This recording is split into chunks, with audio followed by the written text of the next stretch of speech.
12 மணிக்கு வரும் அந்த ஒரு கால் அவனுடைய வாழ்க்கையே தலைகீழாக மாறியது. கடைசி பேருந்து. அந்த இரவு 12 மணிக்கு அந்த பேருந்தில் ஏறிய ஒரே பெண் மறுநாள் உயிரோடு இருந்தாளா? சென்னையில் ஒரு மழை பெய்து கொண்டிருந்த இரவு. கார்த்திக் வேலை முடிச்சுட்டு வீட்டுக்கு போக கடைசி பஸ்ஸுக்காக ஒரு ஸ்டாப்பில் நின்றுட்டு இருந்தான். நேரம் 12. அப்போது தூரத்தில் ஒரு பழைய அரசு பேருந்து வந்துச்சு. பேருந்தில் டிரைவரும் கண்டக்டரும் மட்டும்தான் இருந்தாங்க. கார்த்திக்கு பஸ்ஸில் ஏறி கடைசி சீட்டில் உட்காந்தான். பேருந்து கொஞ்சம் தூரம் போனதும் ஒரு பெண் ஓடி வந்து பஸ்ஸை நிறுத்த சொன்னான்.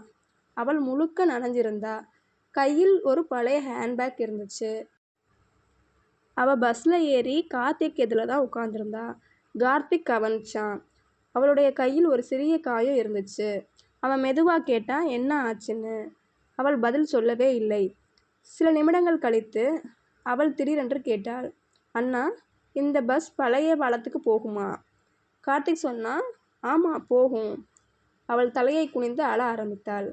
அவள் ஹேண்ட்பேக்கை இறுக்கமாக பிடிச்சிருந்தாள். கார்த்திக்கு சந்தேகம் வந்தது. உங்களுக்கு ஏதாவது பிரச்சனையா? அவள் மெதுவாக ஒரு புகைப்படத்தை எடுத்தாள். அதில் ஒரு சிறுவனும் ஒரு வயதான பெண்ணும் இருந்தார்கள்.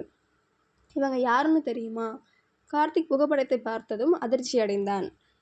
அது அவனுடைய அம்மாவும் அவனுடைய சிறுவயது புகைப்படமும் தான். அவன் நடுங்கிக்கிட்டே கேட்டான், இந்த ஃபோட்டோ உங்களுக்கு எப்படி கிடைச்சது? அந்த பெண் அவனை பார்த்து சொன்னாள், நான் உங்கள் அம்மாவோட தங்கை.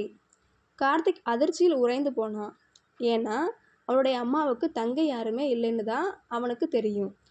அவள் அழுதுகிட்டே சொன்னாள், உங்கள் அம்மா இறப்பதற்கு முன்னாடி இந்த ஹேண்ட்பேக்கை என்கிட்ட கொடுத்தாங்க.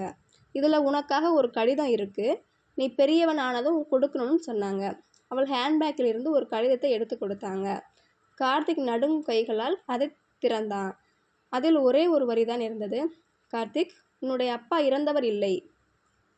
அந்த வரியை படித்ததும் கார்த்திக்குடைய உலகமே மாறிப்போனது. அவன் உடனே அந்த பெண்ணை பார்த்து கேட்டான், என் அப்பா எங்கே இருக்கார்? அவள் ஜன்னலுக்கு வெளியே பார்த்து கொண்டே சொன்னாள், நீ இப்போ போகிற இடத்துல தான் பஸ் மெதுவாக பழைய பழத்தை கடக்க ஆரம்பித்தது. அந்த நேரம் டிரைவர் திடீரென்று பஸ்ஸை நிறுத்தினார். கண்டக்டரும் திருப்பி கார்த்திக்கை பார்த்து சொன்னார், தம்பி, இங்கே யாருக்காக இறங்க போகிறீங்க? கார்த்திக் எதிரில் இருந்த பெண்ணை பார்த்தான். ஆனால் அந்த சீட் காலியாக இருந்தது. அவள் இல்லை. அவள் ஹேண்ட்பேக் இல்லை. அவள் கொடுத்த கடிதம் மட்டும் கார்த்திக்குடைய கையில் இருந்தது.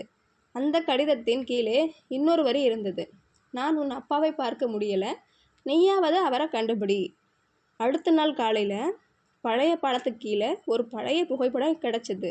அதில் கார்த்திக்குடைய அப்பாவும் அதே பெண்ணும் ஒரு புகைப்படத்தில் இருந்தார்கள்.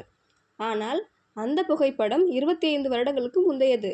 அப்படின்னா நேற்று இரவு கார்த்திக்குடன் பேருந்தில் இருந்த அந்த பெண் யார்? இந்த கேள்விக்கு இன்னும் பதில் கிடைக்கவில்லை.